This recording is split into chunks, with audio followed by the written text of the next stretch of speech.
plants and 3 plants and 3 plants again, day after day after day. It doesn't say they have to be the same plant. It doesn't say how you identify them. It doesn't say how you monitor use and abuse.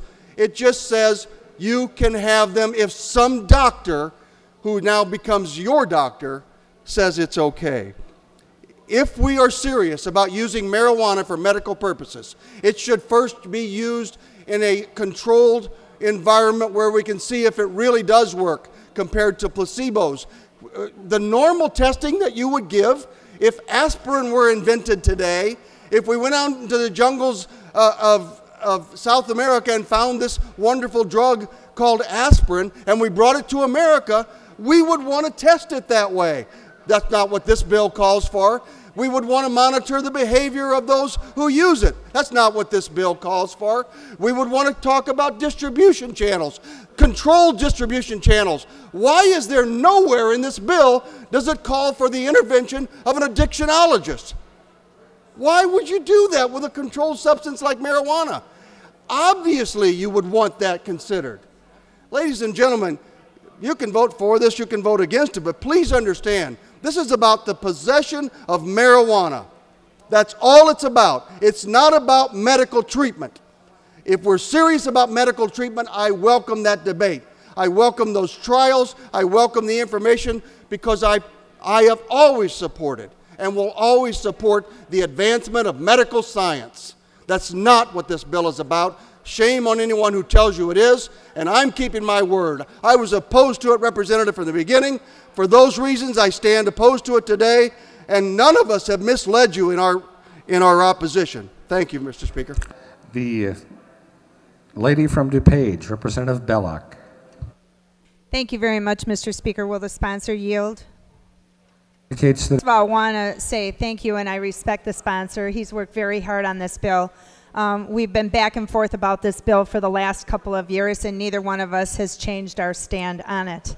So I just want to speak today on a few facts that I think the last Representative Stevens has mentioned, but I think if you really did a lot of research on the bill, which I have, and have read the bill thoroughly, that when you get back to some of the other states that have had passed the bill, there have been a lot of problems recently, and I know the sponsor has worked to address those issues, but loose.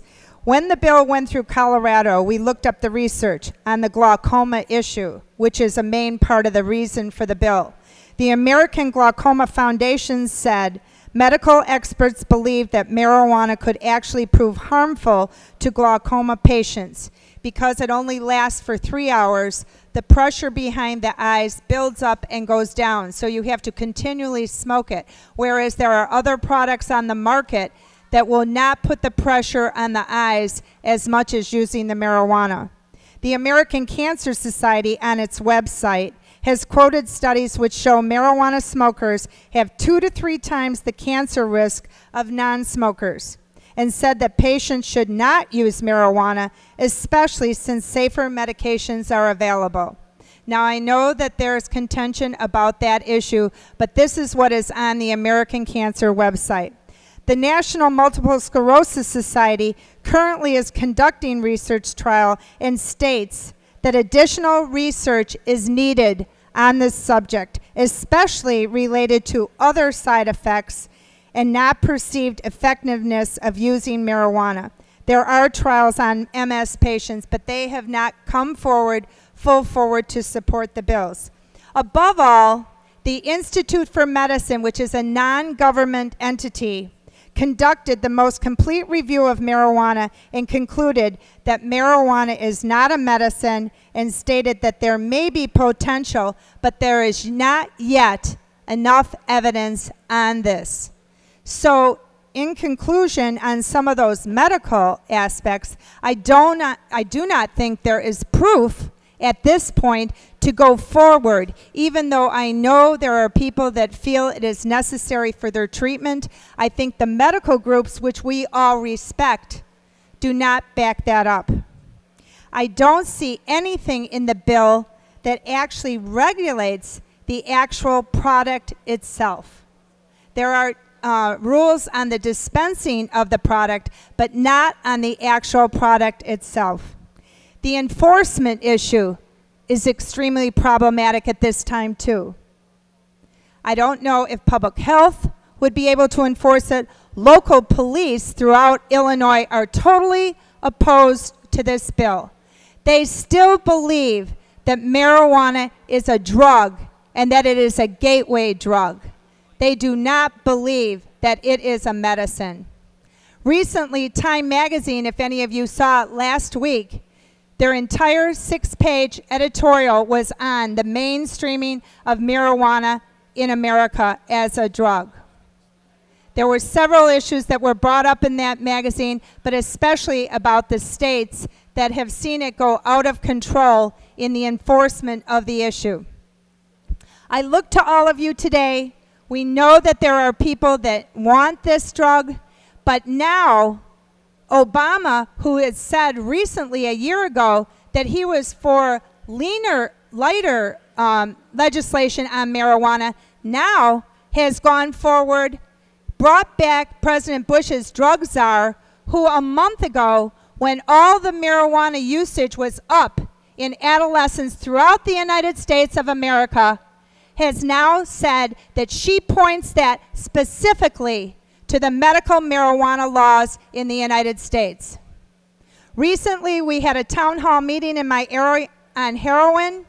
Every single person that testified, and especially those that had almost committed suicide, of which there were 4 of them, every one of them said marijuana was the gateway drug.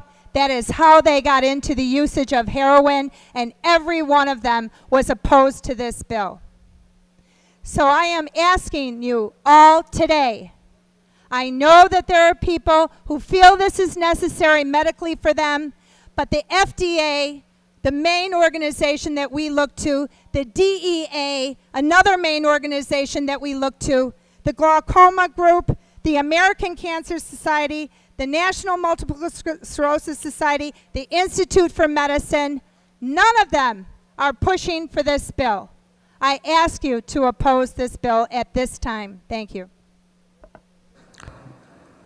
The gentleman yield for a question. How many states offer this provision in the United States? 15. So Illinois would be the 16th state. That's correct. Representative, I go into schools and speak to groups in my district, as I suppose that you do as well. And I found an interesting phenomenon. When I go into nursing homes, they know about this bill. They told me that this bill has been around this chamber for a very long time.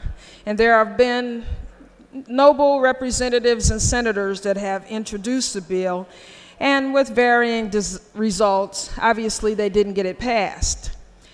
I go into schools and I listen to some of the young people, and they want to know, do any young people work here? And I told them absolutely. I sit next to the youngest person in the General Assembly, right next to Jahan Gordon, and she's a young person. But they wanted to know what the big deal was and why we couldn't get this passed. So I'm looking at both ends of the spectrum, the young people and the seniors. And I can tell you what the seniors told me, because they were very clear. They want to know, when are we going to get this done? They're tired of being in pain. They're tired of people talking about gateway drugs when alcohol is the biggest gateway drug there is, and it's legal. So, Representative, I'd like to go back to my district and go back to Oak Park in particular, to a nursing home that will remain nameless, so I can tell them that we finally did something about this. Finally, after all of these years. Now, they tell me, these people are in their 90s, some of them, a 101-year-old lady told me, you people are stupid. Take care of our business. Representative, I intend to support your bill. Let's take care of the people's business here today. Thank you. That we don't allow demonstrations during debates there, so please be respectful of the speakers so all can hear. Representative Neckritz, the lady from Cook.